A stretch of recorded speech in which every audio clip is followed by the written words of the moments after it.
Now you had your coconut, some of you had your sneakers. It's about time for me to introduce you to our featured local enterprise heroes. I would like to invite our first panelist, Mr. Aaron Gill from MyTeksi. If we can share it. So, so guys, Aaron, he needs a quick introduction, but for those who doesn't know, he's the head of product and tech co-founder for MyTeksi.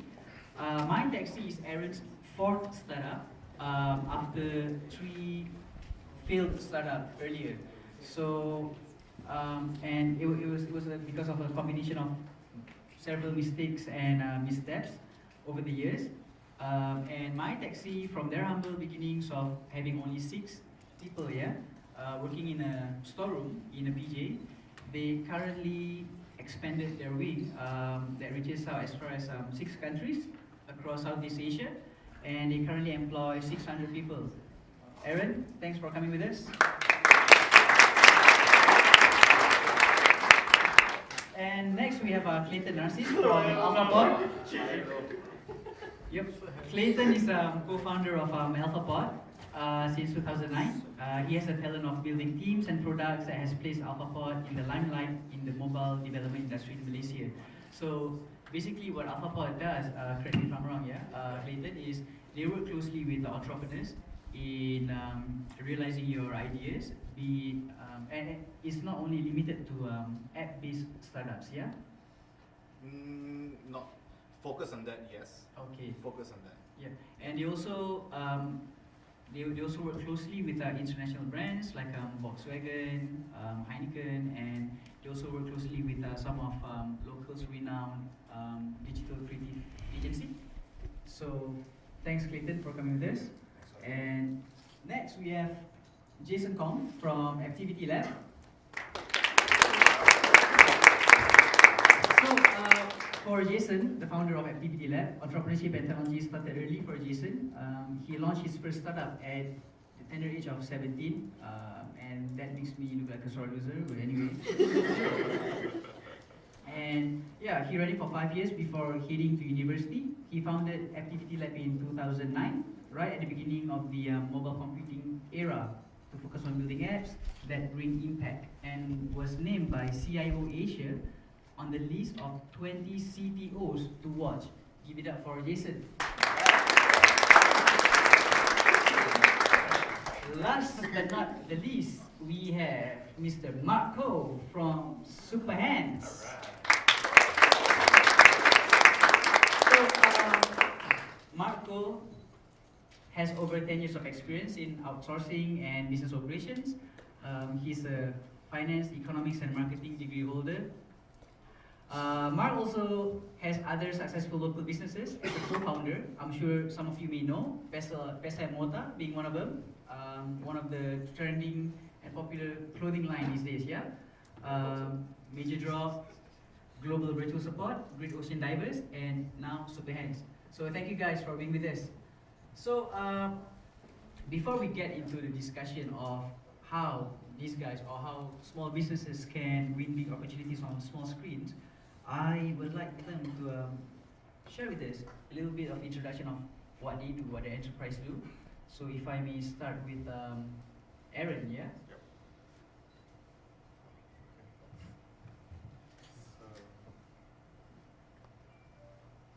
What is that? Okay.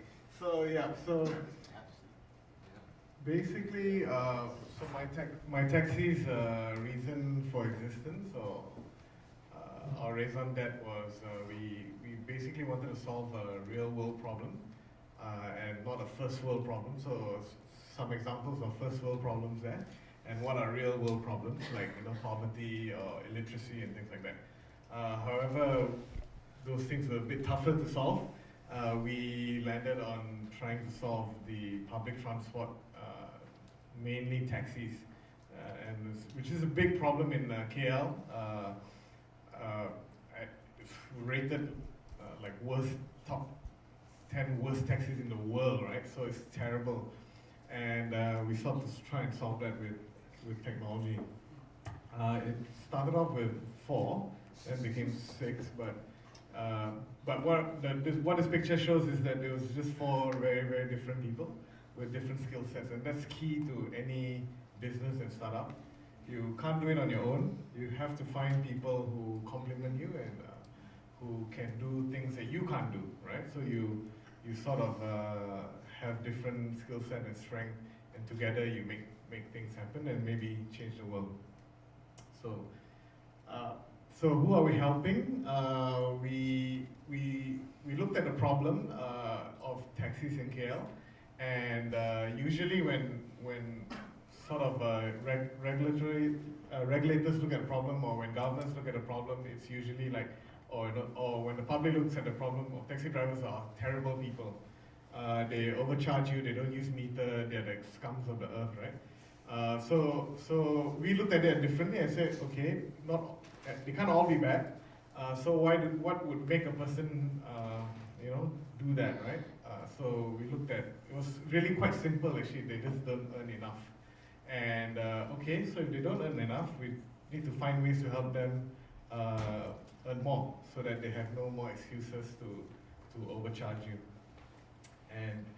And what we created was what we call a double bottom line business, where we just don't look at profits, but we also look at value creation. So are we creating value? So value can be anything. Are you creating jobs? So that's value. Are you creating more trees or things like that? Are you reducing carbon dioxide? So these are value, right? And so that drives a lot of our decisions. Like, oh, if I have to take this particular business decision, but then it causes a lot of people to lose their jobs, or or something else, or if I have to dump toxic waste into the river or something like that. So that's just to save some cash. That's a bad decision. So we actually have a double bottom line business. So we are like an oxymoron. We're known as a for-profit social startup, which some people don't get. But basically, we only have two objectives. So on the driver's side, we always started from the driver's side.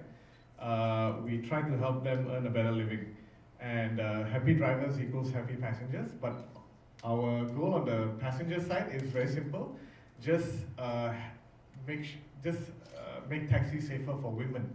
Not for everyone, just women. Because we think that if we can make it safer for women, then men would also take taxis, or let their wives and girlfriends take taxis, and don't have to drive them around anymore. So.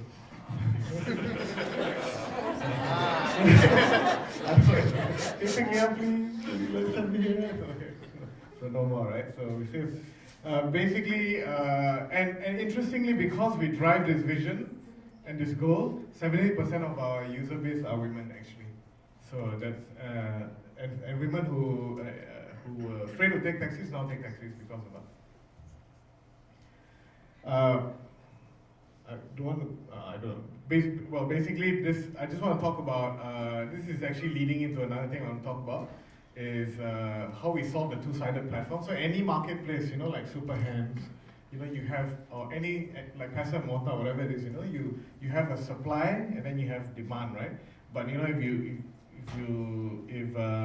there are no passengers, then taxi drivers want to join us. If there are no taxi drivers, then passengers want to book with us, can never get a cab. So how do we solve this chicken and egg problem? So so we try to find someone who has both the chicken and the egg, which is Comfort, a radio taxi. We spoke to many fleets. All the big fleets don't want to work with us. In the end of it was Comfort was the only one who wanted to work with us.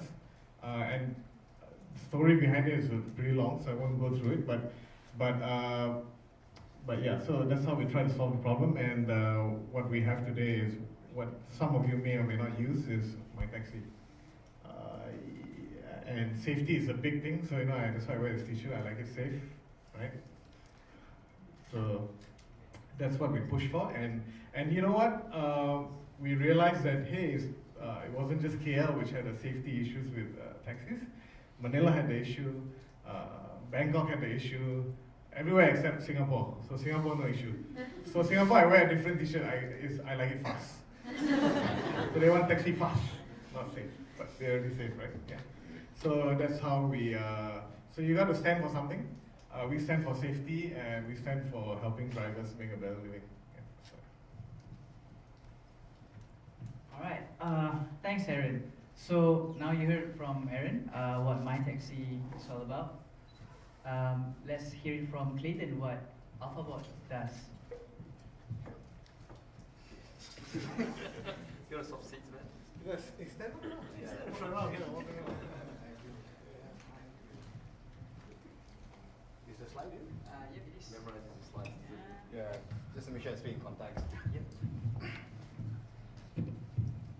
Alright guys, hi, I'm Clayton. I'm the co-founder of Alphapod, and what we do is we build mobile apps, be it iOS, Android, basically mobile apps, alright? But that's the tip of the iceberg that we normally would market or normally would tell people to do, because behind that, there's a whole larger ecosystem that we build as well. We're going to build the backend, the API, and all those technical stuff.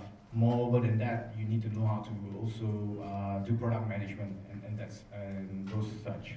So, I'm going to skip.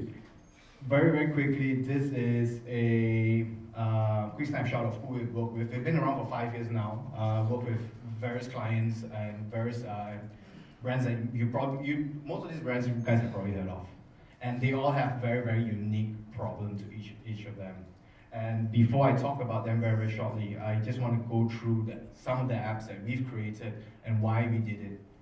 And this is just to give you an insight that there's not only, the market is only not here, but it's elsewhere. It can be in US, it can be anywhere else. So this is actually a daily devotional app that we created based on the needs of what we needed. As a practicing Christians, if you wake up every day, you want to read the Bible, you got to open it up, got to look through which verse, which whatever not. Every religion has that similar paradox to it. Now, the problem here is it's hard to carry the Bible around. You can have a Bible app, but you don't know which one to start first or where to go. So one solution to it is to curate the content. And we work together with a pastor over in Australia to actually generate this content for us. He writes a sermon, he does the pictorial, he provides the content, and we package it nicely into a mobile app where it can be revenue generating back to us and to him as well. Now this app is not many Malaysians have heard of this over here because we don't contribute it at all. We do it all the other way side in the US. I know religion is a very touchy topic at some point, and probably maybe at this time as well. But then again, there is always opportunities how you can use technology to make things better. And this was one of the ways that we feel that we did it right. This product has actually been around for probably 1.5 years right now. Yeah, thereabouts. Okay, this is selfie cam. So it's a very big jump from doing a religion app all the way to the point where you're going to look at yourself. There's a reason why we did this. Now, we wanted to be noticed on the map. And there's no way for us to get noticed if you don't get featured. And there's no way that if Apple don't see you, Apple don't put you out there, you're nobody. Your traffic is dependent on them, and they are not going to put you out. So we actually got featured over in US in March. We got featured one more time again in South America during Brazil as well. Downloads spike up and all. So it's really good. It was a strategic decision for us to actually do it so that we can get more inbound leads coming from other countries. Because then again, the one in Malaysia, selfie cam, to us is fine. We're happy with it. But someone in US has heard it. Someone in Europe has heard it. Someone in Australia has heard it. And all the apps that we did, they all had our email at the bottom, right into us. See how we can actually do. So this is actually one way how we actually get leads to come back in. That doesn't solve a noble problem like Aaron does, but it's one way. What this selfie camera is so unique about is that it takes a photo of you, correct? One of the biggest problems with people taking selfies is their thumb's not as long as mine. I can hold a camera like that and I can hold it. I can tap on this shutter button. In most cases, you will see them hold up, somebody's hand will come and press this. It's a very common problem. It's a very common problem. So we found a way to actually trigger the camera when you smile. You smile at it, You start a 3-second timer, you can do whatever face you want to do, your duck face, your number 5, number 4, go for it, and it'll take photo. That's it. That's all it does. And because of that, Apple actually featured us. We were actually very, very grateful. We were like, oh, thank goodness, finally. It's about time. But yeah, so it's one of it. This is one of the problems. This is one of the apps of the clients that we did for IBM. And Malaysia has a very, very unique problem. We want to travel, and there's always traffic. Waze gives you traffic right now. IBM's, the app is actually off the App Store right now. The app actually lets you know the traffic of tomorrow. Now, this is in conjunction of their smarter cities solution that they sell. I'm not going to go through much on all this. Okay, so here's another unique way of solving the problem. I'm sure all of you have heard of Volkswagen. I'm sure all of you also know that Volkswagen sells a lot of cars, a lot of models, and the printing cost for every one of these brochures is super, super high. It's really, really crazy high. Because they got so many models, they got so many variants, and their price changes very fast. Government tomorrow announce, duty price goes up, they have to change, they have to propagate the change immediately. And that's one of the reasons why you see all car prices is actually on A4 photocopy paper, because they can take and just throw away, and then reprint again. So what this app actually does is a sales kit app. It pumps all the data inside, and its contents are managed remotely. If you go to any, probably the major Volkswagen ones in Malaysia right now, you probably will see this app over there. That's it. Thank you. Thanks, Clayton. So next up, we have Jason Khong from Apptivity Lab. I think this was, yeah. All right, thanks. Cool, hey, hi guys. Right, so I'm from Apptivity Lab, my name is Jason. We've been building apps for a while now. We've started doing this in late 08. Turned out that the app that we released then was like the first mobile app in Malaysia. Wow, big deal. And we got very nice media coverage and all. Yeah, really. It was fun because we got a lot of media coverage at the time and people really wanted to know about apps. So we got to build a number of things. I'm going to share a couple with you. We work a lot with corporations, businesses like, I think on screen, the Sunway Pyramid. We love that because it kind of showcases some of the things that we are really passionate about. We really, really love technology. The whole reason for the whole bunch of us in the office to do this together is simply because we love doing what we do on the mobile. And with Summit Pyramid, we got to build a indoor mapping and navigation system, GPS free, indoor routing, really fun. If you haven't tried it, download it. We've worked with a number of other corporations as well. I think everybody is here because you guys recognize the trend towards mobile, so the corporations. So we got to move fast, right? Enterprise, we try to solve problems with enterprise as well. Enterprises are looking to mobile as things like hardware replacements. So this is a local bank that is now replacing their what do they call it? They call it their e-banking kiosk that you see in their bank branches. They're replacing it with iPads right now, and it runs the software that we created for them. A couple of other banks are rolling it out as well. Huge demand for mobile solutions in enterprise. But the ones that we have the most ones working with are tech startups. Right, so we have had the chance to work very closely with really awesome guys like Aaron and other startups around here. None of them are as famous as MyTeksi now lah. The big deal already now. iMoney is doing really well as well. So there's actually a huge community, exciting community in Malaysia that's been building really awesome things, both online, on the web, as well as on mobile. And so with tech startups, what we do is we sit with them. We don't come with a product vision. We can't think of really cool ideas like selfie cams. So what we do is we sit down with a tech startup and we listen to the idea that they want. And we try our best to connect these what we call a product vision with a mobile technology. So like just this morning, we were looking through things which you know how fire chat works, right? The protest in Hong Kong right now, people are chatting with each other without the internet. So we were trying to connect that as a technology to a company that was trying to do build audio equipment solutions. So what we do basically is we sit down, we listen to someone's dream, idea, and we try to see what we can bring to the table in terms of technology, and we help to execute on their product vision, and then these startups run with it. Some of them go on to do social impact throughout Asia. Others doing really well locally. We've had a couple of the Jarvis is the latest one.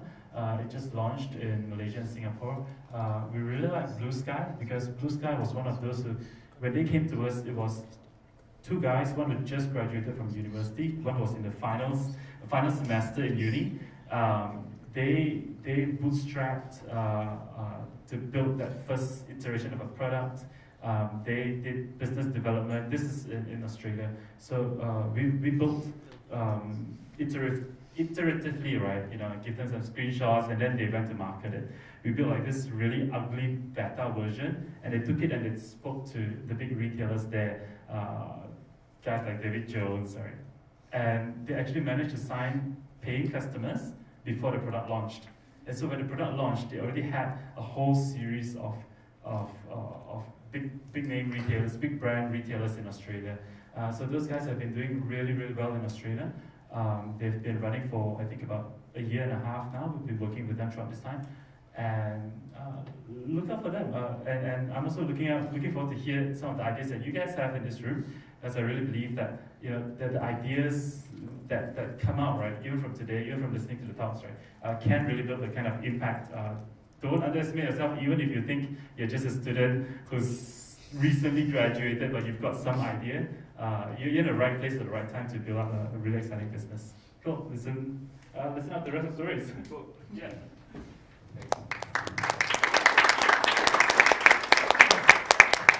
Alright. Hi guys, I'm Mark from Supahands, virtual PA service.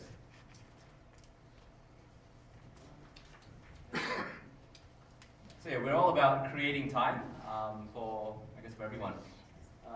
So you know, we believe that everyone should have time to fly.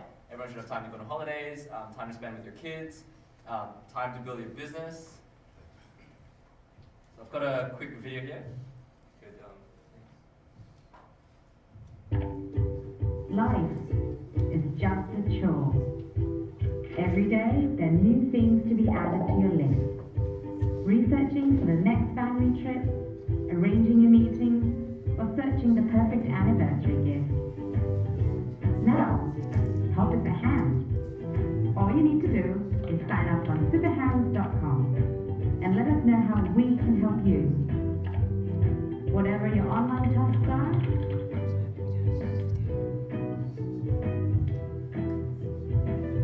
we will find a helping hand to complete them. Anytime and anywhere. So you can take it off your to-do list and do the things you really should be doing. Supahands. Let us worry about the rest because your time matters.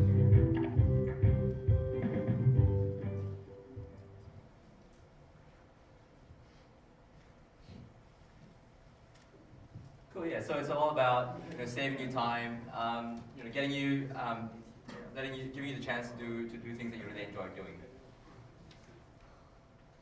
So a bit of study that we did, we found out that a lot of small business owners, especially as well as executives, corporate executives, spend about 41% of their time on, work that can actually be outsourced. Things like data entry, arranging a meeting, calendar management. Researching for venues, researching for holidays, booking flights. So we spend a lot of our time doing that sort of stuff. Even myself, with travel bookings, travel research. Although it's fun, but I've got a lot of other things to do. So what I do now is I outsource a big part of my life to Supahands, and I guess so should you guys.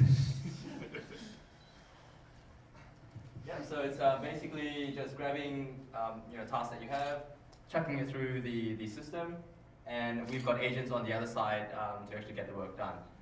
So yeah, in terms of the problem that we have, it's also the chicken egg thing where we need to get agents as well as users. So we initially found the agents, but I actually run an outsourcing company as well. So that's where my initial pool of agents came from. And then from there, we built up the users, and then we went out there and we crowdsourced for agents. Yep, so we charge between 5 to 8 ringgit per request or per task. And people buy a bunch of plans that they can use on a monthly basis. Yeah, we've been featured in a few things, a few different media. That's it. Cool. Thanks, guys. All right. Thank you guys for a brief introduction of what each of your enterprise do. So now, we all know that taking your business on mobile platform drives your business forward, and it is once a nice to have feature, it is now a must have, right? So, but like for you guys, for instance, Supahands, correct me if I'm wrong, basically what you guys do is you guys offer virtual assistant. Virtual assistant has been around for quite some time, but the only difference is you are taking it on mobile, yeah? Well, not really, sort of. We don't have a mobile app. We want to. Yeah, yeah. Hopefully soon. So yeah, I'll speak to these guys. We have Alphapod and Apptivity now. Yeah. So yeah, like here's the thing. I believe most of us typically assume that by taking your business on mobile platform, it means you gotta have an app. So is it a must for businesses that wants to go on mobile platform to have an app, or is having a responsive web is sufficient? And what are the pros and cons of having an app or just a responsive web? Maybe we can start with you, Mark. So yeah, as I said, we don't have an app yet. We would like to. I guess right now, the service it's currently on web platform, but it's optimized for mobile. However, the issue is we don't have push notifications coming through, and I think that's a big thing that we need to sort of work on. Okay. I'm gonna jump to you, Aaron. Like, what would be your view, like, for a business that wants to jump on mobile platform? So actually, the first version of MyTeksi was actually not an app. Well, it was an app, but it was built with web technology. So it's what we call a HTML5 app. The reason for that was because none of us had any mobile app development experience in-house, right? But we had a web experience, so we built it in web format, but installed as an app. But we always wanted an app, but we didn't want to let that stop us from actually going to market. So I think that's very important. You don't need to have everything perfect. It doesn't need to be like 100% perfect. You will hear this, you always hear this term MVP, right? Minimum viable product. And that's now a new term, minimum lovable product, because usually the MVP is ugly. But yeah, so you come up with this minimum viable product. You know in your head you have like 100 things you want, 100 features that you want, but really, I mean, like, what is the 10 or 5 small features that gets the job done? Like for us, it was simple, right? It's just getting to know where the passenger is, getting him to press book, and then finding the drivers, and then telling the passenger that, hey, this is your driver. And everything could have been done with web. I couldn't do it on a website because I couldn't get GPS right on the web, so we had to do it on mobile. So basically, yeah, those were the 5 things we needed to do, and we launched with those 5 things. It was ugly, yeah, but people downloaded, couldn't use it. It gets the work done. But what is most important is, you know what? The 90 other things that you thought was important, like maybe half of it wasn't really that important after people told you this is what I want as a user, this is what actually works, or this is what doesn't work. And I've seen too many friends who have taken too long, like a year or 2 years to start companies because they wanted to get the product right. But you don't actually know if it's right until it's out there. So don't let building an app stop you, because it's a specialized skill. I mean, there are not many Claytons and Jason. So when there's not many Claytons and Jason, they're not cheap. But for everyone coming here today, they give you a special discount. But yeah, so don't let it stop you. You can do it with web and then move into mobile later. So we move into an actual native mobile app about 2 or 3 months later. Alright, thanks.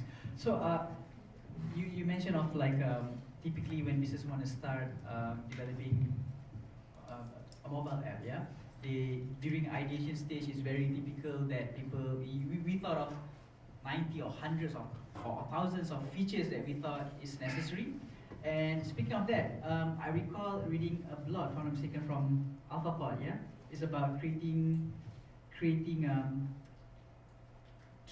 effective user flow. Maybe you want to share with us a little bit about that? Like keeping it simple for your users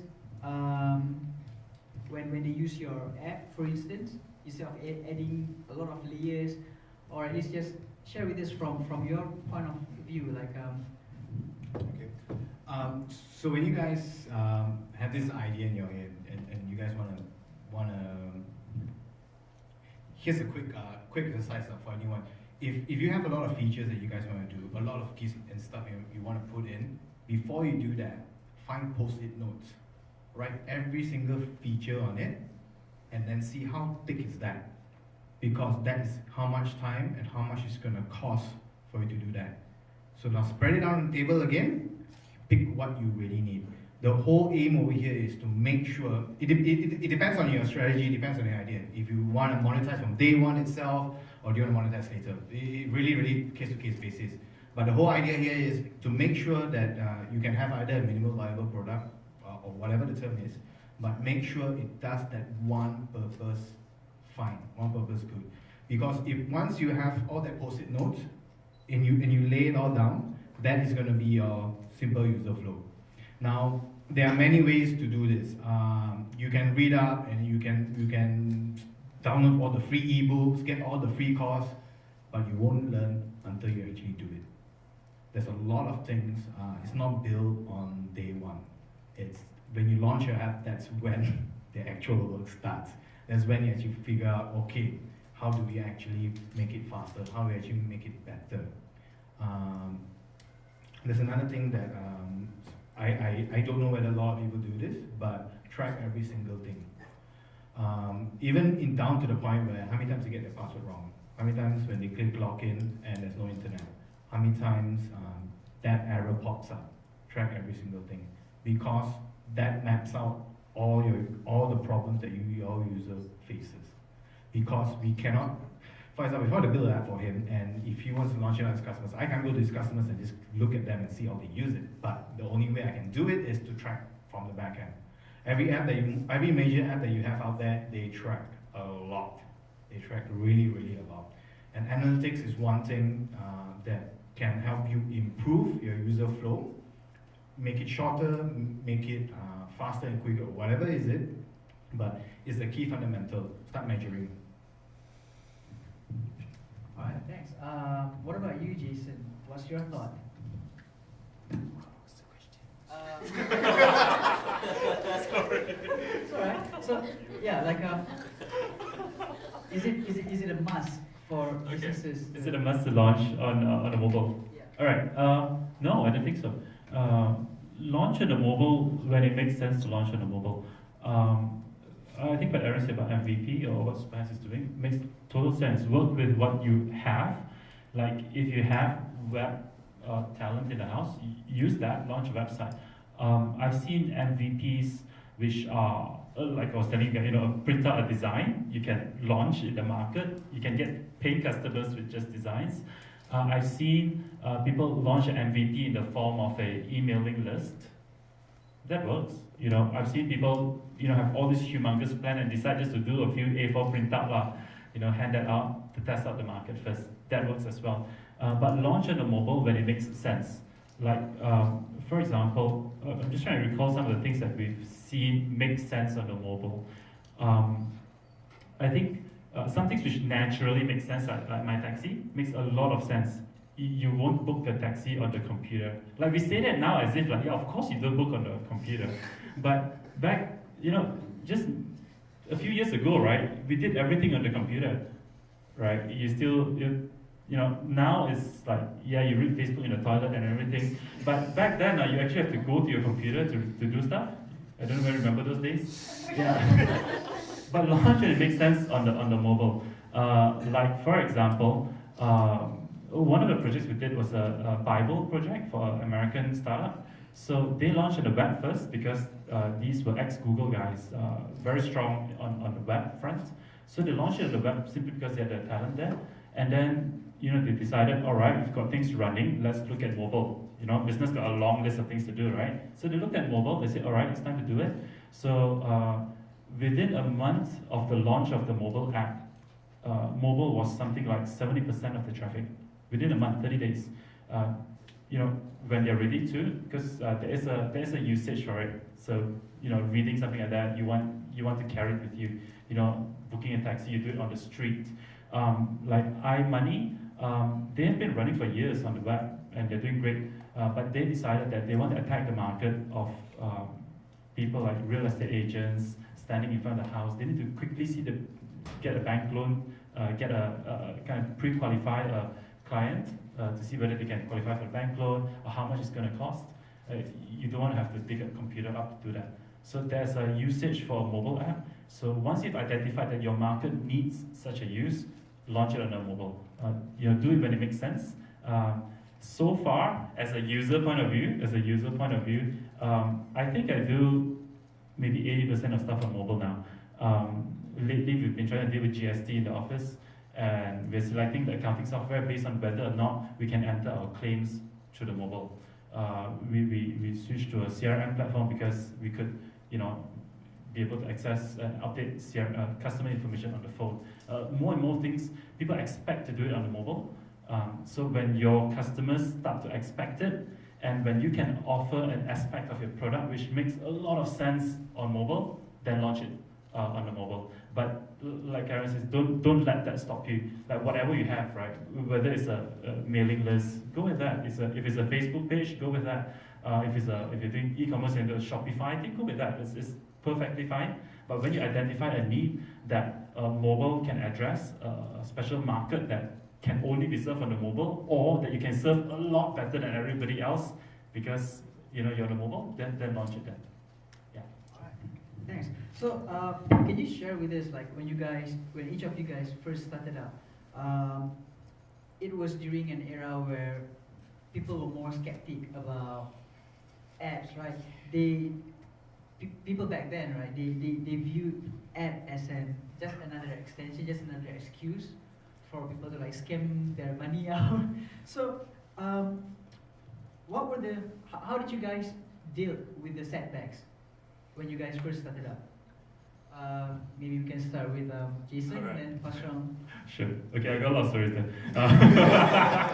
Okay, so first app 2008, December 2008. 2009, in mid 2009, iPhone 3GS got launched in Malaysia. All right, so a lot of interest. Actually, it didn't start off with people wondering, is it a scam? It started off with people going like, hey, do I need this? What can I do? It was more of curiosity, not so much suspicion.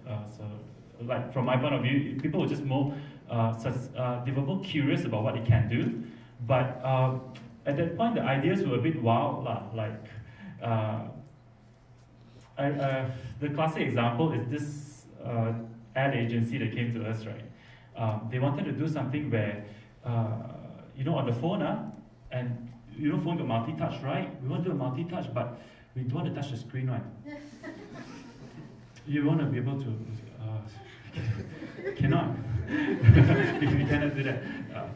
So it was, that time was a time of that kind of thing, like, hey, you got mobile app, miss? Can collect credit card already, can, but there are limitations lah. You still need to have a chip, and also it was more of the ideas were a little bit wild, a bit not realistic. It was the era where clients' imagination Yes, runs wild. was ahead of the technology. Was ahead of the technology. Okay, but where we are at today is I think everyone has used mobile long enough to know what it can and cannot do. So people now start to think more like, I want something that is like that, or like this. I want the feature from, that software that does this, and I want something like this. So people have more references now, and that helps because everybody has a more realistic expectation. The other thing that's interesting is like, if 3 years ago you came and said that, hey, I want a chat application, I can chat with my friends without internet. And we look at him and go like, why are you smoking, man? Right? But now, if you say that, we can't do, we won't laugh at you anymore. We go, yeah, all right, this is an interesting idea. Because the technology has also caught up. The technology has caught up in certain aspects. Like if you say now that, you want to collect credit card on your phone, you don't even need to do that. You just tap it with your Apple Pay. Not yet in Malaysia, but you'll catch up in, say, 6 months or a year. So that was my experience starting off. There was a lot of client education. There still is now, but ideas are more realistic. Ideas are more executable. It's more useful rather than dreaming about something that's not going to happen in 5 years. Yeah. Thanks, Jason. Clayton, maybe we can hear. Alright, there's this. Guys, can you hear me? Yeah, right? No. So, a short story about how I actually started. And this was back in 2008. Steve Jobs came up, said, hey, there's an Apple store right now, you can sell the apps online. Everyone like, wow, damn happy in the US. Because he liberalized software distribution. You can now sell software through an app store, someone will buy it, and we get 70%. Better than the traditional ways to do it. So I went to my then CEO, ex-CEO, and asked him like, hey, iPhone's catching up big in US. Want to start one over here, just in case. Worst case scenario, I'll be wasting my time on it. But do you wanna do it? Sadly, no. He said no. Too risky. Too this. Too that. Too whatever not. So shortly, a few months later, I left and we started out doing iPhone apps. And at that time, there weren't many people around. At that time, I haven't knew Jason yet and didn't know a lot of people around. My parents had no idea what I was doing. When I tell them I was doing a mobile app, they go like, for Nokia, for what? Because a lot of people, they didn't, trust me, it took me 3 years to tell my parents what I actually do. Now, sometimes when you want to be an entrepreneur, you want to do something new or whatnot, be prepared to face this. It's not so much of skepticism, but it's much of education. A lot of them don't know what is capable. A lot of them don't know where the gaps that technology can solve these days, and how far we want to move forward, and how fast we move forward. So that was one of the points where when I told my friends, hey, I'm coming out to start an iPhone app company, we're going to build iPhone apps, this and that. A lot of people thought I was just really, really crazy because that time there's only 3GS. Phone's really slow. There's nothing much you can do on it. It was still, no one was asking for it yet. But then slowly towards the years, at the end of the age of iPhone 3GS, then a lot of people start asking, hey, can you do this for us? Can we do this? Can we do this for that? And we managed to land our first client with iProperty. We didn't do the consumer app. We did the real estate agent app. They have a completely separate app for that. So that's how we actually started. It's a really, really weird thing. Until today, when I tell people I do mobile apps, some people, they still don't get it. Not your generation, but the older generation. Explaining this to my grandmother is one of the most difficult things. She uses Nokia. She won't understand it. So yeah, that's it. Aaron? Yeah, well, I think talking about educating the users and talking about skepticism, I think that pretty much sums up a 60-year-old taxi driver in when we first started was, when we started talking to drivers, it was towards the end of 2011. Oh my god. So we spoke to so many taxi drivers. Maybe 1 out of 10 had a phone. And that phone was probably if someone left it in the back of his cab or something like that. But basically, there were hardly anyone who any taxi driver had a smartphone in 2011. It was really, really tough to convince. I spent many days in mama shops trying to convince taxi drivers. So basically what happened was, and that's why it's important, right? I mean, that's why we had to work with like Comfort Radio, and they were kind enough. They had about a few hundred drivers, and then we tried to convince the few hundred drivers. They had 300 drivers under their call center, and then out of the 300, and then we said that okay, the Comfort would pay some money, and then we also put in some money to buy a smartphone, and that cheapest smartphone was, I still remember, was a Samsung Galaxy Ace, a reasonable phone, Samsung Galaxy Ace. It was 700 ringgit. So 700 ringgit, which taxi driver want to spend 700 ringgit on a phone for this thing which would magically send me jobs and bookings, right? I was like all the drivers said, rubbish. So maybe you convinced like 10 drivers, and then we had to subsidize a little bit from the company, and then we got 40 drivers, pilot program, great, right? And that's how we started. And then it was just word of mouth, right? Like, because taxi drivers were, so the story is this, they didn't know how to turn on the phone. You laugh now, but I was like, oh my god. So they didn't know how to turn on the phones, they didn't know how to use a touch screen, they never experienced it. It was all Nokia, right? So it was touchscreen or like that, okay. And then, so we taught them that, okay? We taught them how to turn it on, to use the apps, to install apps, and to uninstall apps, blah, blah. And all we did was install MyTeksi driver app. That's it, right? 1 month later, they came back to me and said, "Oh, it's sick. Why you never tell me, got this thing called Viber? You talk to all my taxi driver friends for free, you know." Then, then tell me got Skype. Oh, no, I can talk to my children studying overseas. And then why you never tell me get this? Why you never tell me got Facebook? Why you never tell me got YouTube? Why you never... I said, you, like a month ago, you didn't know how to turn on the phone. So I didn't want to like info overwhelm you, right? And yeah, I was like, and these are 60-year-old guys, these are uncles, right? You know what? So after that, they had the phones, and all their friends who so they were early adopters, right? You read all these books about tipping point and things like that. You'll have the early adopters, and then you have the other guys who follow, right? And then all his friends, taxi drivers hang out, copy, because all his friends will see, oh, so many jobs are coming into the phone. Then they're so, how do I get this? How do I get this? And maybe that's how we sort of convince people.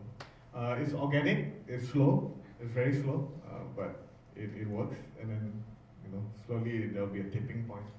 And then everybody wants to be on MyTeksi after that. Thanks, sir. Now, Mark, I purposely saved you for the last because yours is slightly different. You don't, as you mentioned, Supahands, they don't run on mobile app, but it's rather responsive web, yeah, fully optimized on mobile platform.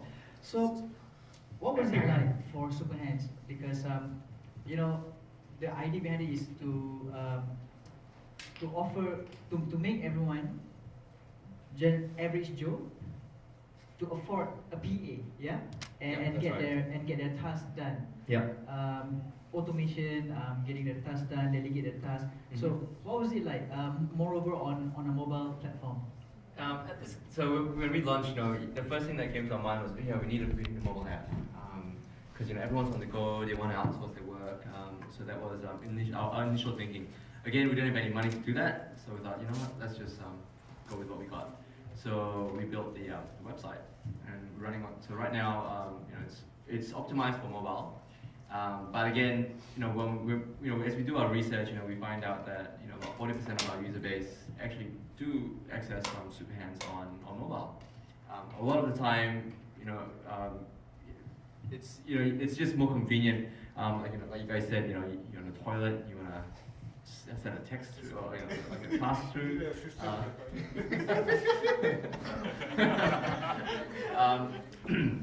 Yeah, you're on a go, you're in your car, you want to send, it's very hard to when you're driving, I need to make a restaurant reservation, or I need to do something, so you quickly it's very, very difficult to go through the web platform, whereas, if we had a mobile app, I think it'd be a lot easier. However, that hasn't stopped us from growing. We've managed to grow the base quite well. We never know what mobile might do. It might take us to the tipping point to the next stage of growth. On the agent side, it's they still need to work on the computers. I think it's still very, very hard for them to do it on mobile because they need to do a lot of the research work. However, definitely on the user side, that's something we need to look at doing. All right, thanks. So let me ask you guys, starting with Aaron, what from each of your experience and observation, what are the common mistakes made by businesses when they try to take their business on mobile platform? So specifically mobile. Okay, so well, the first mistake was the one I had already mentioned, trying to get things 100% perfect. So just go with the MVP, figure out what's the simple user flow. That's one thing key to remember. The other thing about going onto mobile, I guess there's a lot of how do you say? You can't really depend. I mean, on webs, when you're on the web, you can do this SEO, search engine optimization, search engine marketing, things like that. It's a bit tough on the mobile platform to market. It's really it depends a lot on direct marketing in the sense, or what you say. You market to the users directly, and then they come to your store, come to your app store, or you pay for ads. And one thing worked pretty well was Facebook ads. That worked pretty well, and now Twitter is coming out with ads as well. It's looking really good. So that's a place where you could, because if you don't grow, you will die basically. So you need to find ways to grow. So paying for ads, that's one way to get it. So look at your what we call the customer acquisition cost, right? See what is the best way to acquire customers. What are the best channels? Try all of the channels. They could be Facebook ads, it could be Twitter ads, it could be going down to the shopping mall and handing out. But try and measure it. See what the returns are coming in, and then look at all the channels, and then see which ones give you the lowest customer acquisition cost, and then you whack more money there, or you whack more time. Time is money as well. And then that will fuel your growth, because you have to do a lot of things for mobile. So you don't expect that you just build an app, put it on the store, and people will come. It's not gonna happen. You just gotta do a lot of work to make people be aware of your app. So we had a few strategies before. So come up with your strategies. We used to support. We used to even this event where you can see her at the back. Hi. We used to do tons of this, right? We used to go to every single event. At one point, every single concert you will see us there. Because concerts have a clear taxi problem. They can't organize taxis together. So we help them solve the problem. So it's a symbiotic relationship. We help concerts solve their taxi woes, and in return, people find out about us. And get people back home safely. Get people back home safely. So find some of this, what we call co-marketing, or I don't know what you call it, JVs or whatever, where you have symbiotic relationships, where, and with bigger brands, The bigger brands always want to, they will partner with you if you can solve some of their problems. But if you just want to partner with a brand, because it's so big and you want to tap into their user base, they're not going to do it, right? Because you have nothing to offer in return. So find brands where you can offer something in return. Yeah, and we found it with concerts, things like that, and indie music festivals.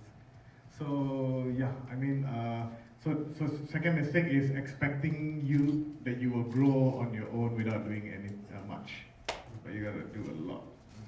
It's just tons of work. And if you don't grow, like I said, you will die. No one will use it.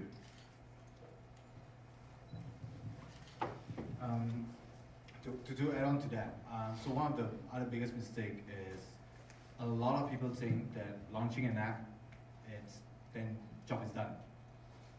It's up there, so people download it. I'm very happy now. A lot of businesses, they're not prepared for it.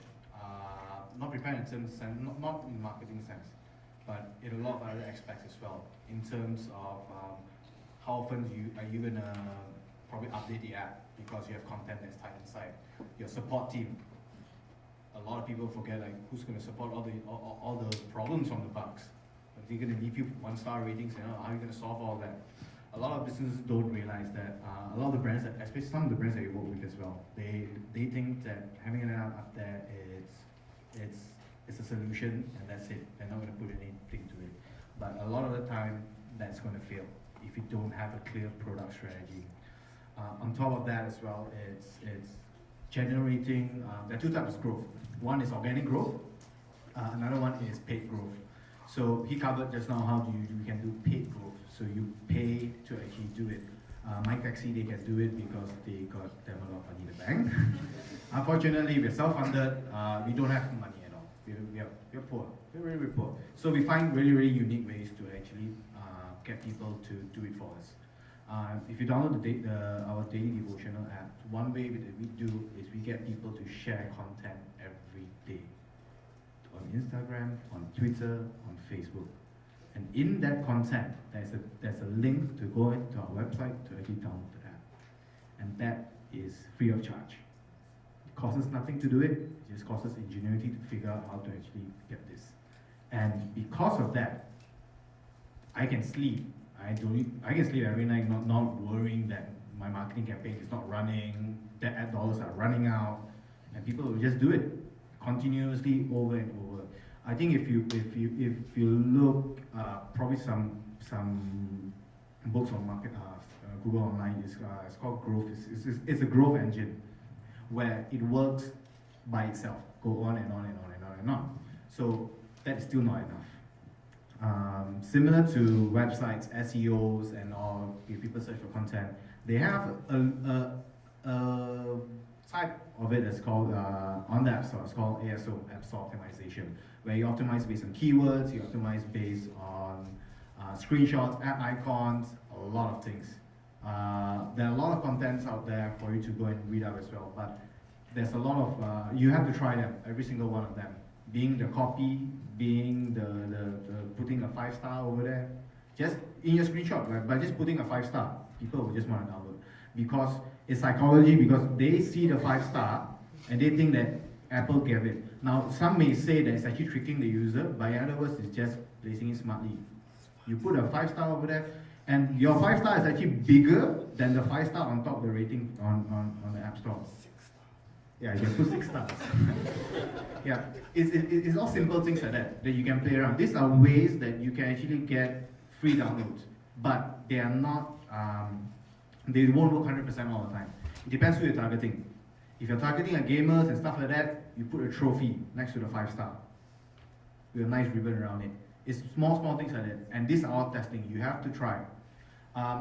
So I think if you guys download a lot of apps, you probably realize that some apps they actually release either probably every 2 weeks or every day an update.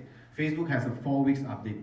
Every 4 weeks they will release something. Some games they do that as well. Why? Because they want to find what's the best tipping point for the ASO recipe. What's keywords they're looking for? What actually tips people to actually download it more? All small stuff like that. That's when your real job actually starts. After building the app, spending days and days figuring out. Now it's time how you actually get it to someone's hands to actually download it, and how you actually automate that growth.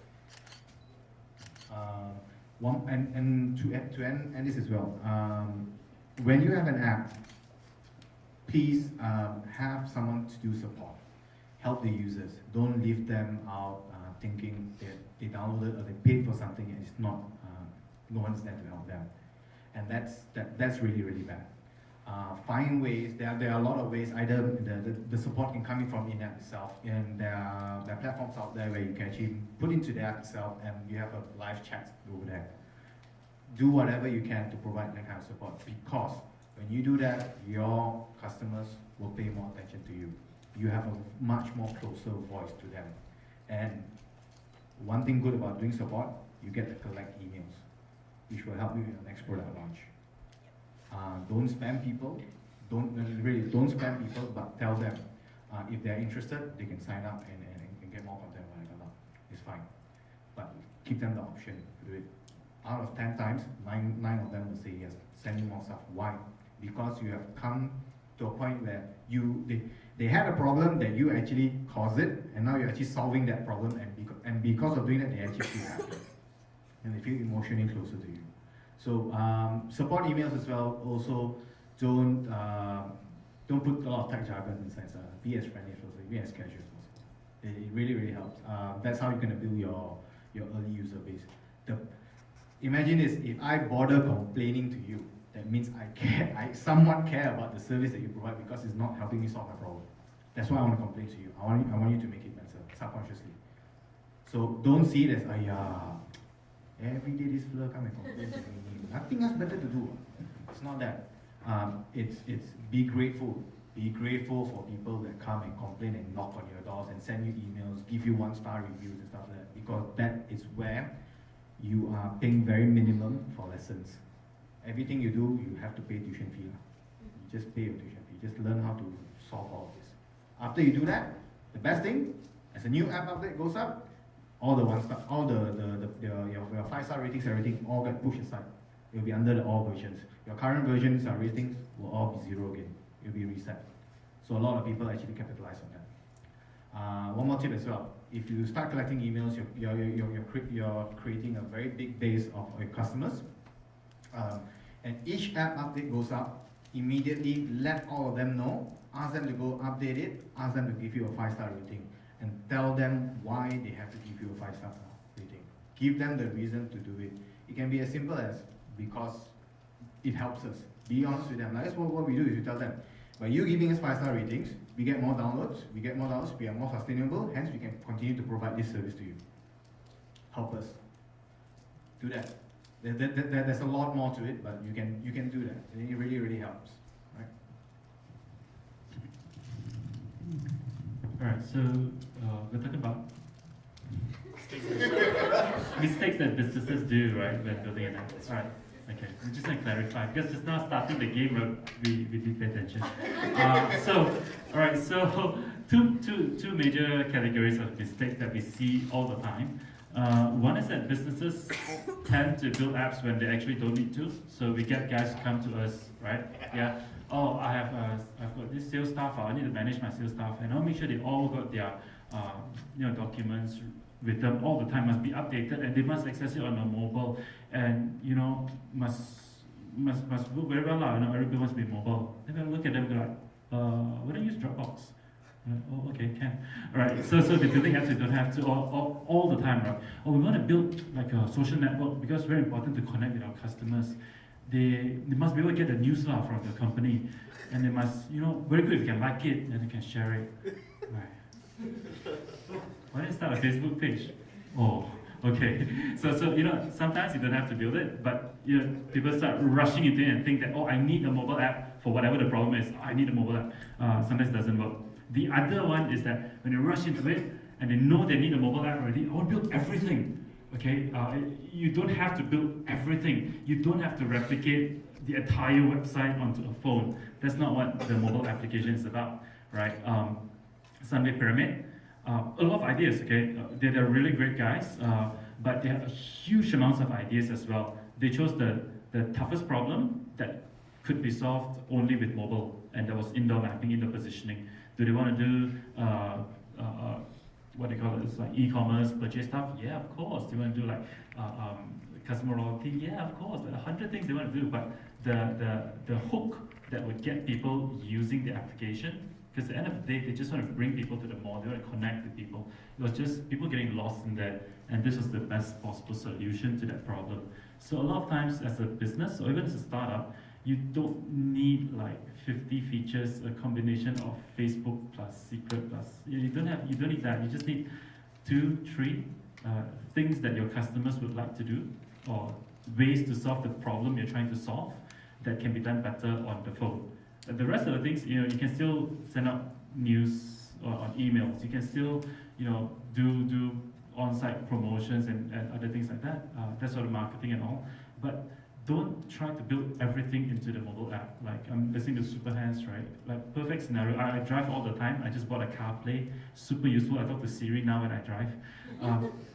You don't need to be able to do everything, but just a simple thing to say that, hey, to leave a voice message and get somebody to assist, that's good enough. You don't need to replicate your entire business plan. You don't need to replicate your entire website strategy onto the mobile. Just do the thing that will bring somebody back. The measure that we have is that if your app can solve a problem that will bring somebody back 3 times a day for just 30 seconds to 1 minute, you got a killer app. You don't have to spend half an hour on your app. They just need to spend half a minute, but do it twice a day. Solve such a small problem, but do it really, really well. And that's the kind of solution that you want in the form of an app. The rest of the stuff, there are other ways to solve it. Use existing apps, use other channels, but focus on that little hook that gets people back to your service or your company twice a day, 3 times a day. Just 30 seconds will do. Yeah. I'm probably the business guy who's going to make all these mistakes. So it's really good advice. When we built Supahands on web, I was the guy saying I want this, I want that. I want to create my own Facebook one, instant messaging on this whole thing. And the guy's going like, are you serious? Like, no man, let's just launch this stuff. So we basically launched it. We built it and launched it in a month. Really basic platform. And as we go along, we learn a lot of new things, and we realize that looking back now, a lot of those things I wanted to build, we don't really need it because no one's going to use it anyway. So it's about building the most basic parts of the website or the functionality of the sites that you actually need. And then from there, each month as you go along, a lot of user feedback comes back to us, and we start building different sections of the site. Right now we've got multiple platforms for different users, for I guess the user side, the admin side, the agent side, and I've been trying to automate as many things as possible. The dev guys have been going, take a back seat. We're going to take a lot of time to build this. Do you really need it? Again, looking back at a lot of these things, we didn't really need a lot of those things. So we use a lot of other apps, or we collaborate with other people to fill those gaps. Right now, we hire a lot of guys to manually do a few things within the back-end system. But again, I guess ideally what I would want is to build something that's fully automated. Again, that's going to come with time. When I look back again today, I may not need that. We'll see. All right, thanks guys. Now, last question before we open up the Q&A to the floor. I'm sure everyone is eager with their own sets of questions. So, what's in the pipeline or future plans with each of you guys? Mark? Going mobile. Yeah.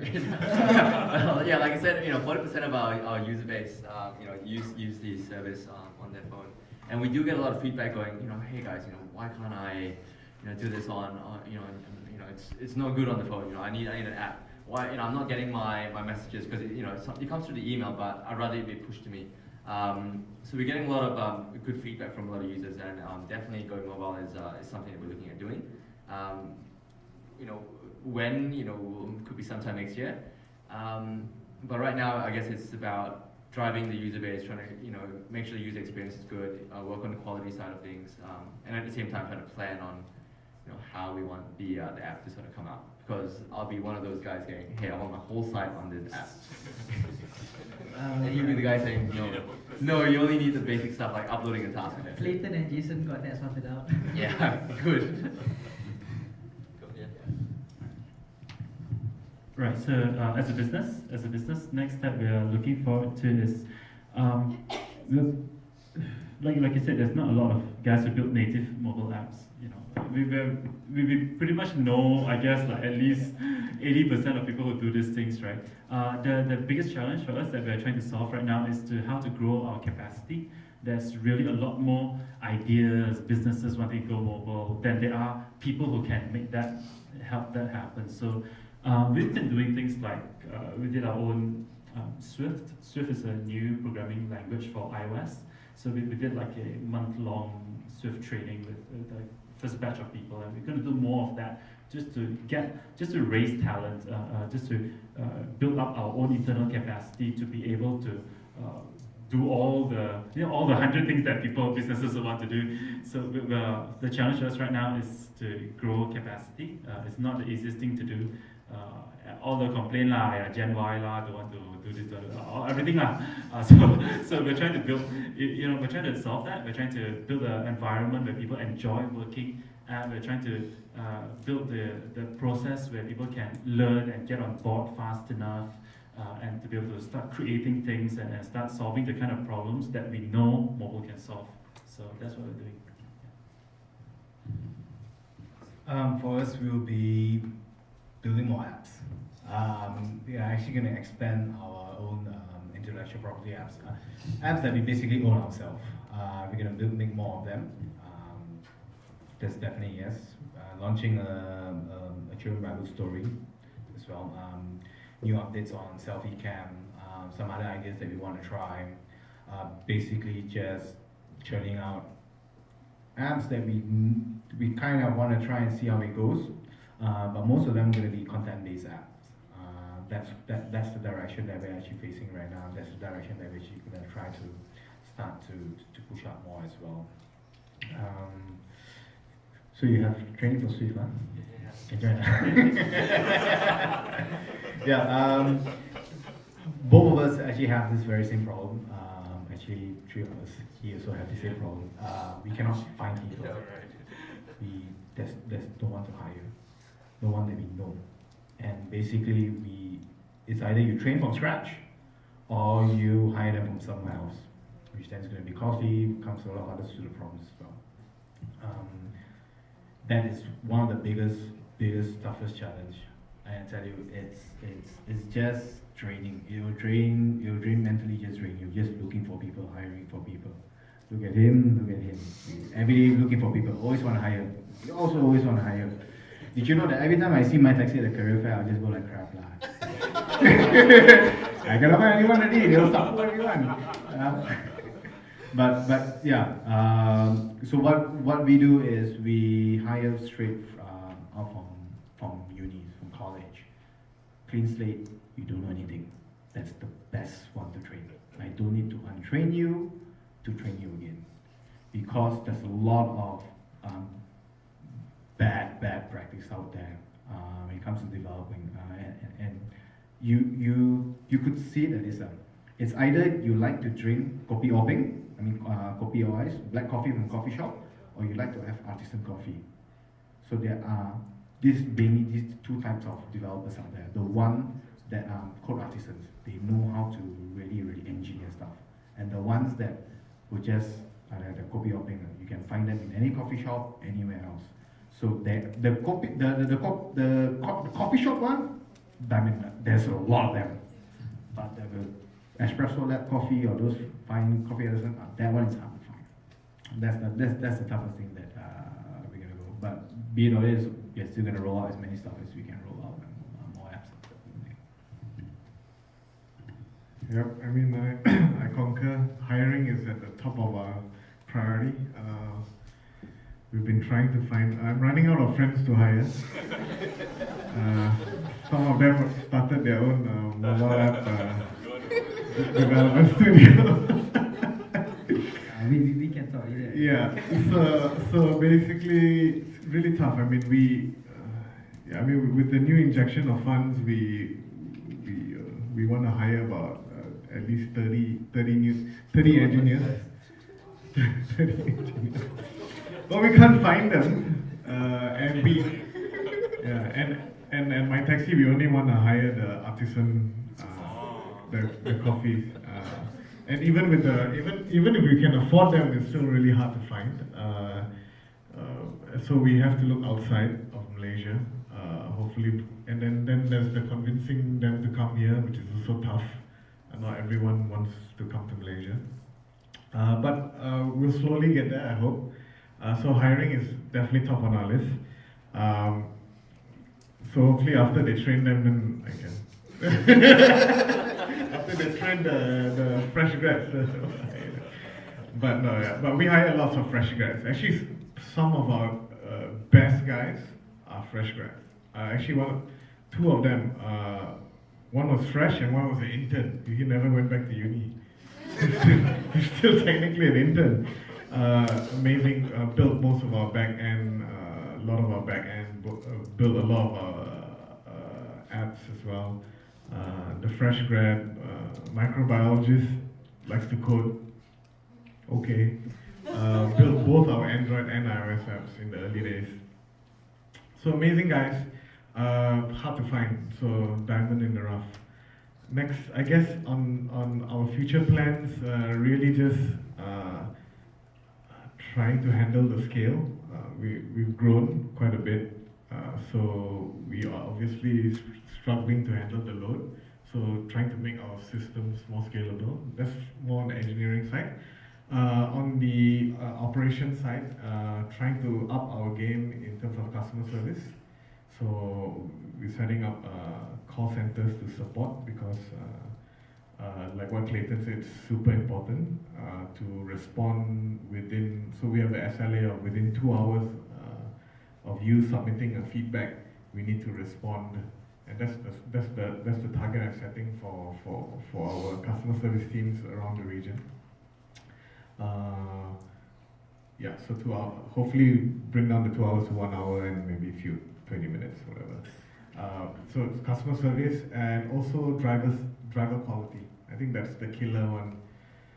I mean, as much as I want to make this beautiful app that does wonderful things, it's still down to the driver, taxi driver. In fact, all the 1-star ratings on our store is actually, I was just telling them, all the complaints, all the store reviews that are 1-star is because of the driver, not because your app doesn't work, or it's the driver was this and the taxi was smells and blah blah blah. So and that's what we are focused on. We want to up the driver quality and also what we call a first-time allocation. We want to be able to get you a taxi when you press that one time, and not like some guys try 20 times to can't get a taxi. So we want to try and work towards that. Yeah, so that's what I want to do. All right, thank you very much, guys. So we're going to open up the floor for Q&A. If anyone has any questions for our panelists.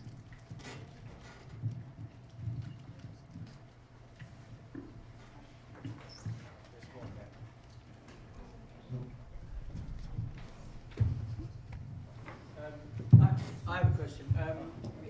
I make video.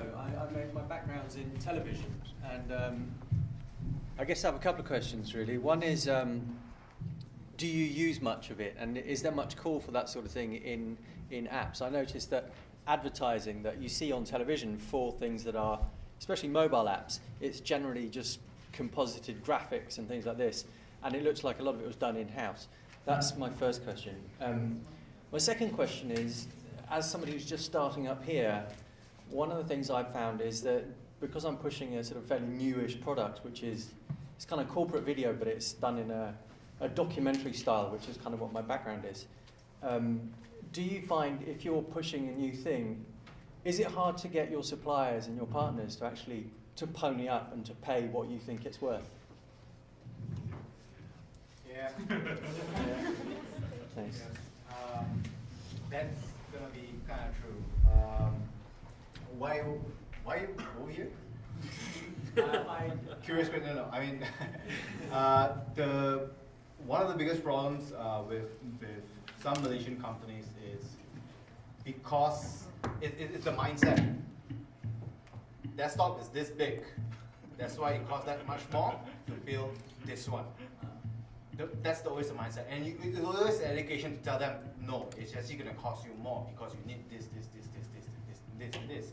I think you're probably going to face the same problem that what we went through as well, into telling people, to educating, and it's just constant education. Just constant education, telling people why you worth as much, why does it cost that much? Because of this and this and this. You do video. I make kind of, I suppose it's a cross between, my background is making documentaries and factual programming for people like the BBC. Now I'm here, it's impossible to find similar jobs here because there isn't really an industry here.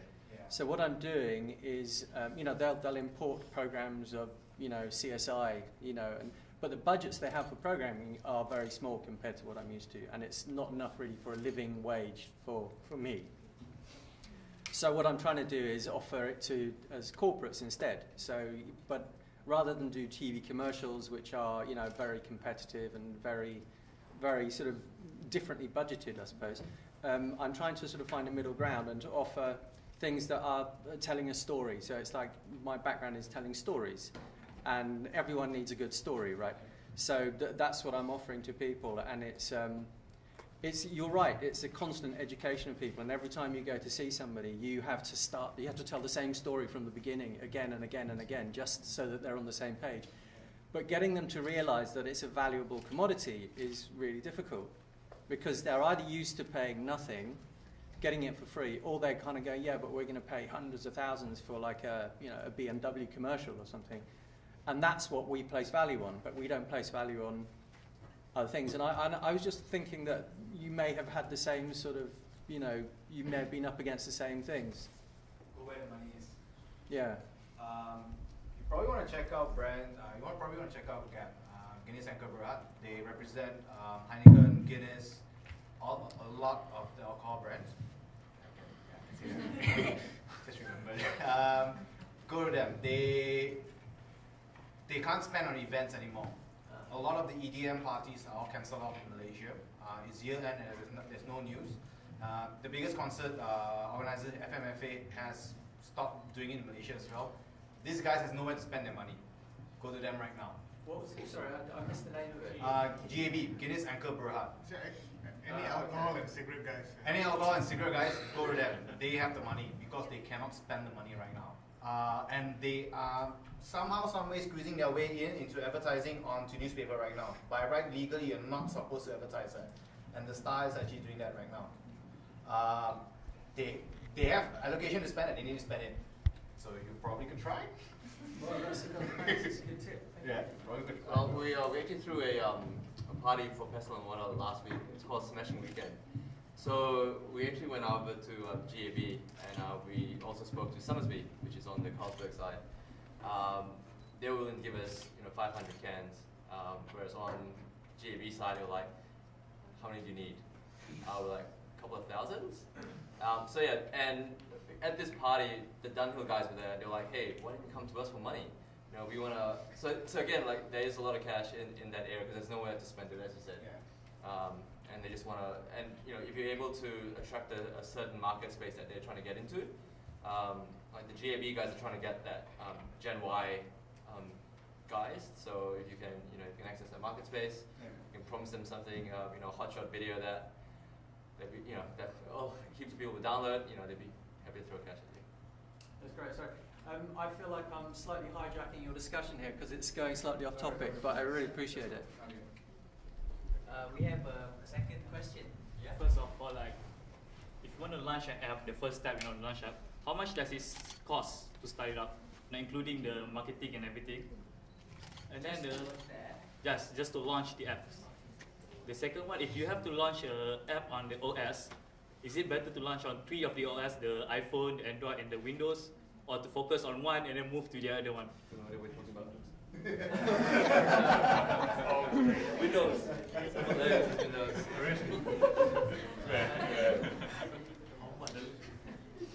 That last question now. If once you get the traffic and everything, let's say your service is free, like free apps, how do you monetize from those apps?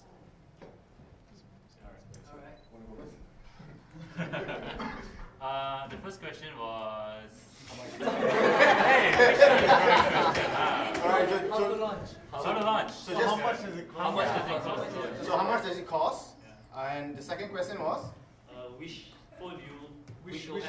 okay, which platform? Oh, that's easy. Alright, so third one.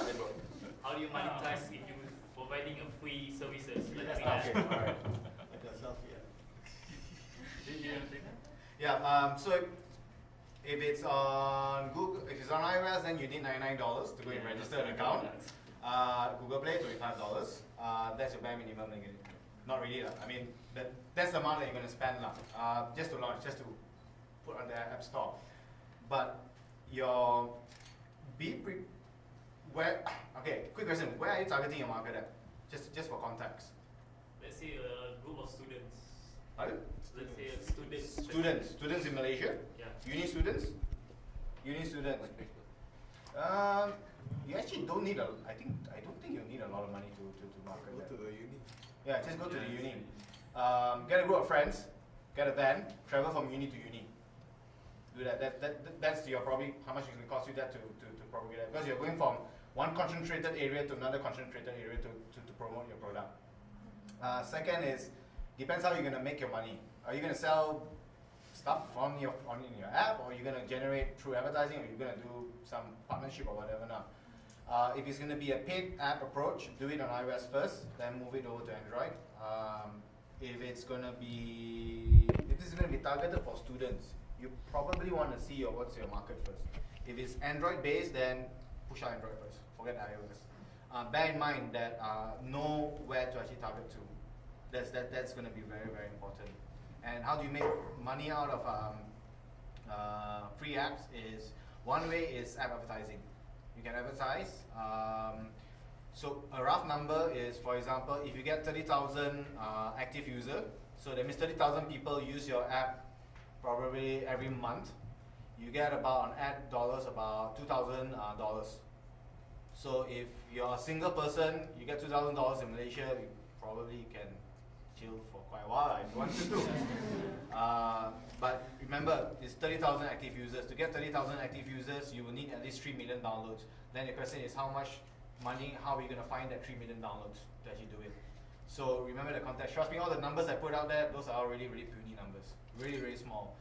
These days, app downloads, they go by the millions. How many millions do you have?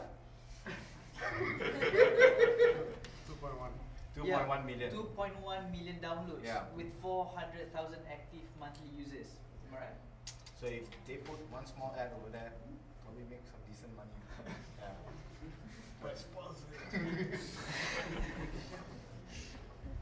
Sorry. Does that answer the question? Yeah, answer the question. All right. Do we have any more? Yeah. That's okay. Do you have any thoughts on how the sort of lack of innovation in the general payment space here in Malaysia might be affecting the growth of mobile apps in the region? Compared to, you don't have Square and Stripe in the US and Europe, and it makes mobile payments very easy and very quick. I noticed in Malaysia specifically, there are not many mobile apps where you can buy things. And what are your thoughts on that space in general? Well, I get this question a lot. Aaron, why isn't there? Why can't I pay with my credit card when the other fella can? The hard truth is that card penetration rates are super low. In Malaysia, I think less than 30% have a credit card, right? But less than 5% actually use the card online. This is online now on a website. We haven't even talked about on the mobile yet. The percentages is not there yet. Now, there needs to be a push for it, right? I personally believe when people started using credit cards to pay for stuff online was AirAsia. When AirAsia came onto the scene, that is when we saw a big push of online credit card transactions. Before that, online credit card transactions were around for ages, but no one went online. You need something or someone. Maybe it's MyTeksi for mobile. I don't know yet, right? But there are certain issues with with our platform, like, you know, the settlement to drivers, for instance, you know, drivers are not like the drivers in the US, you know, they can wait for a week for their payment, but drivers in KL, or even worse in Manila, they drive 24 hours. That means they take the car from the garage, from the fleet owner, drive it for 24 hours. When they return the car, they must pay the garage, they must pay the fleet owner the money that they collected. Now imagine what a cashless environment would do this to that person. He is unable to collect money to pay the fleet owner because he has to wait 2-3 days, T+2 or T+3, whatever it is, right? So is there an AirAsia for mobile? Maybe, right? Square, yeah, we have our own local Square. It's called Sauce-Space. Not picking up here. They're in Thailand. Yeah. Seems to be picking up a bit there. People just generally don't really trust putting their card with someone else. And what more with all this like newspaper, front page news, online credit card fraud, and it makes you, and ATM hijacks. You know, it just makes people more and more afraid. But I think it's coming. I personally think it's coming. Cashless payment is coming. It's only when, right? Do you have any thoughts on Bitcoin? How that might Bitcoin, fall into place? again, another question. Specifically in Southeast Asia as well. Yeah, I mean, Bitcoins. I think it might. I think a lot of the users are. I'm not an expert though, but some of our friends are. But I see a lot of early adopters using Bitcoin, and probably if I'm targeting early adopters, then yeah, I would definitely use Bitcoin because that's my target market. But unfortunately for MyTeksi, the target market is the mass, right? Mass market, and mass market doesn't use Bitcoin. So I think if the market, if your product fits like a bunch of people who travel around the world and want to pay with Bitcoin, then yeah, then you probably need to have the ability to pay with Bitcoin. So it really depends on the product fit, right? The product and market fit. If there's a fit for it, then it will happen. If there's no fit for it, it won't catch up. All right. Anyone else have? Any other Do we have any other question from the floor? Yeah. Let's give it to the lady first. What is the strategy to let iOS to feature in the App Store? I still want to know. Be really good. Yeah, be really good. Be really good. Do something that no one is doing. That's really, really important. If you can, I'm not sure whether you're a developer or not, but if you are, look through their documentation. Find out what you all can do and match it to what's not been done yet and how you can actually make it cool. Then, but it's luck. You need to try. You need to put out there first. You put it out there. Someone, I hope someone will notice. Put it there. There are people that you can contact in Singapore and in Hong Kong for them to actually go, but you can contact them, but it depends up to them whether they want to reply to you or not. So you probably want to have it ready first, then you drop them an email and ask them, hey, check this out. And if they reply, then it's good for you. Okay. You have a question, yeah? Peter, thank you. So my question is, you were mentioning some quite scary turn numbers, as in how many downloads to active users. A couple of tips if you have, or good case practices towards how do you ensure a proper first impression to keep these people who come? I mean, after 2 bad experiences, I'm dropping the app. Probably many people as well. Okay. This directed to me? Anyone who has answers. Quick one. Yeah. Quick one. A really important thing is to, when you are designing the application, is to design it from the perspective of the user. It's as simple as that, but a lot of people have this great idea and they design it as if it's the best idea in the world. A lot of businesses think that their branding is the most important thing in the world, and forget that at the end of the day, right? There's 100,000 people spending that 30 seconds 3 times a day on the phone. They just want to get something done and get on with their life. So do things from the perspective of a user. and generally the app would do a lot better than if it was designed from the perspective of like, you know, I want to put my branding up front. I want to, you know, I'm a da-da-da company, so, you know, our flagship product must be in the front. It really isn't. You know, the user has got, like you've got, like you said, you know, maybe 2 impressions and that's it. So we keep telling people to you know, put themselves in the shoes of a user, or better yet, right, just hand the product to a user and watch how they use it without saying anything, and you learn a huge amount of feedback just by watching somebody use your app, or preferably a beta version of your app. You know, hand it to a real user, preferably someone who doesn't know your business at all, someone who has never seen your product. You know, just watch how they use it and learn from there. Because we tend to have a lot of assumptions. You know, because say if you've been running a taxi business for years, right, you kind of think that everybody thinks this way. Or if you kind of run a shopping mall, you kind of think everybody shops this way. But when you watch a user use something, it's an experience that's kind of mind-boggling sometimes. Like, huh? No, why are you doing that? No, don't do that. No, click, no, the button is there. Don't you see the button? They don't.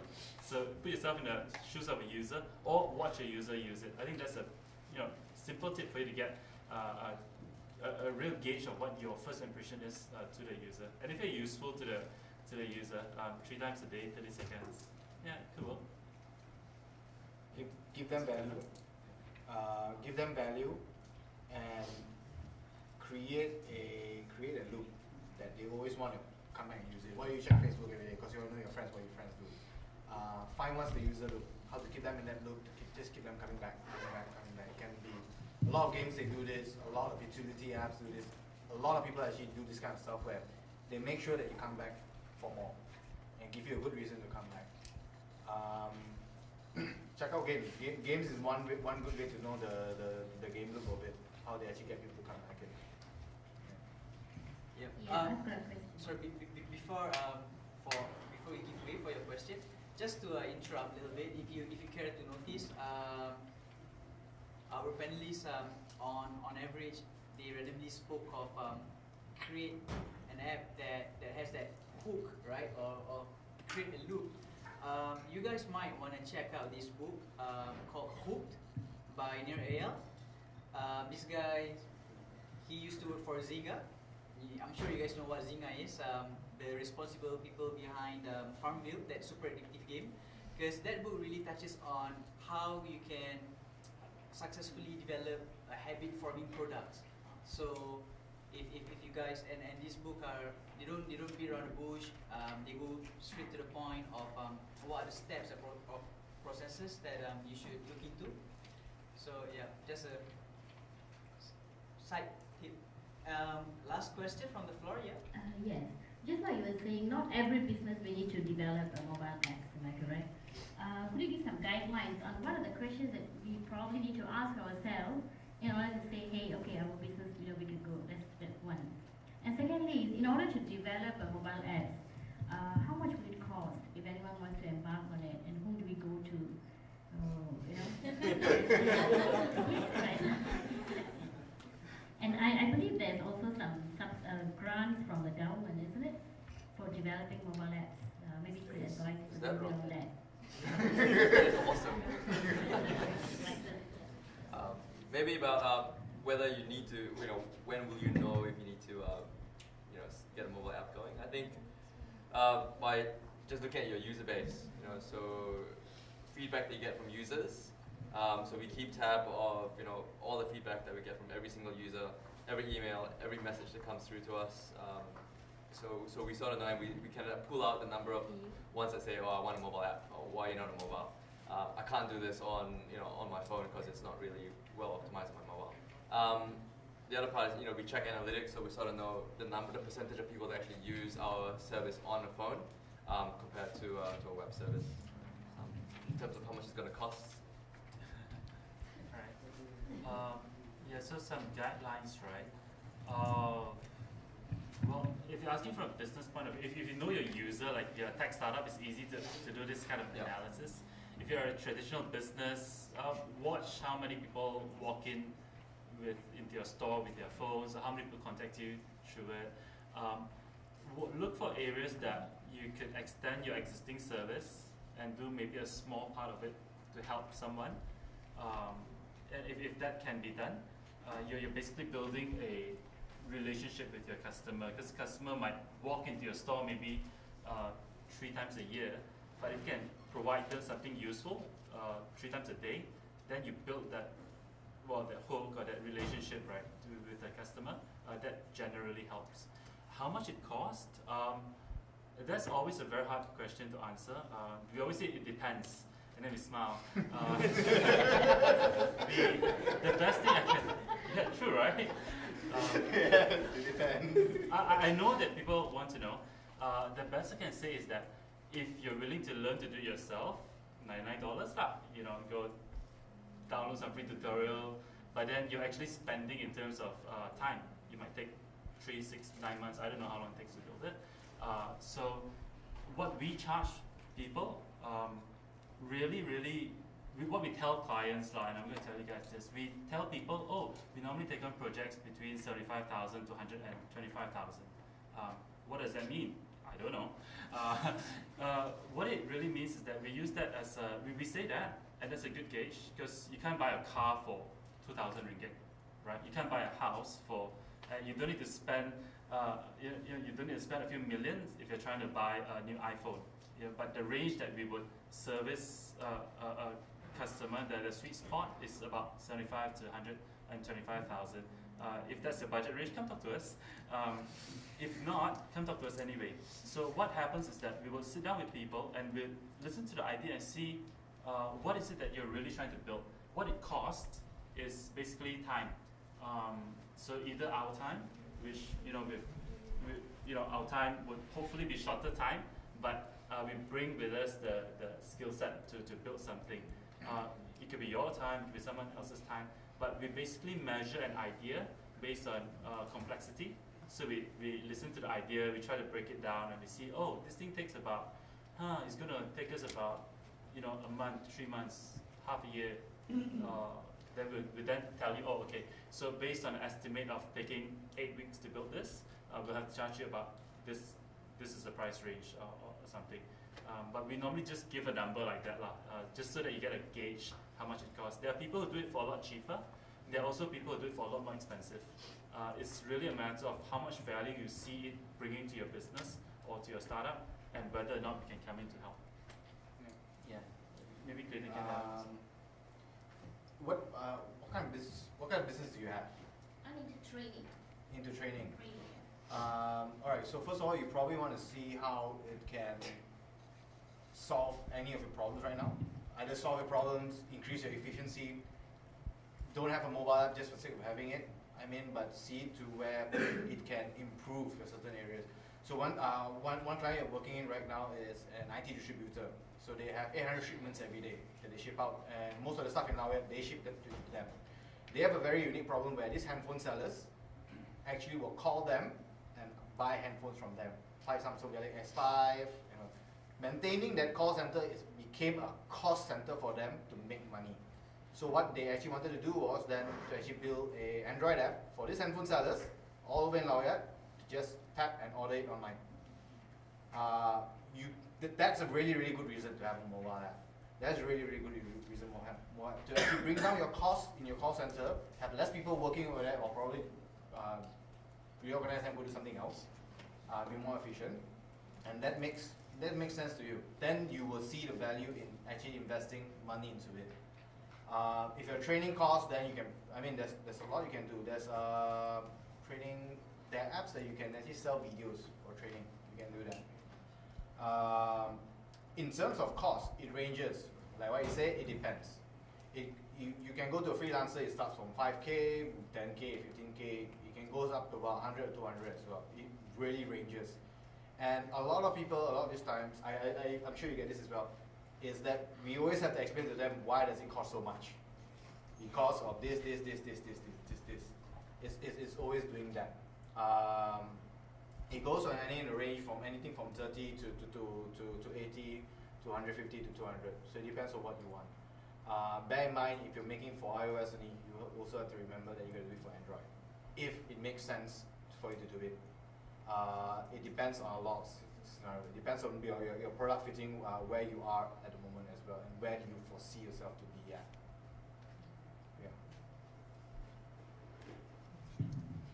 All right, so I think we've come to an end for this evening's show. I'd like to, yeah, I'd like to thank Aaron, Clayton, Jason, and Mark for their time and their 2 cents worth of sharing with you guys, and especially you guys for being here with us this evening. So before we disperse, I'd like to invite everyone up on stage to have a group photo with our local enterprise heroes. You don't get to do that more often.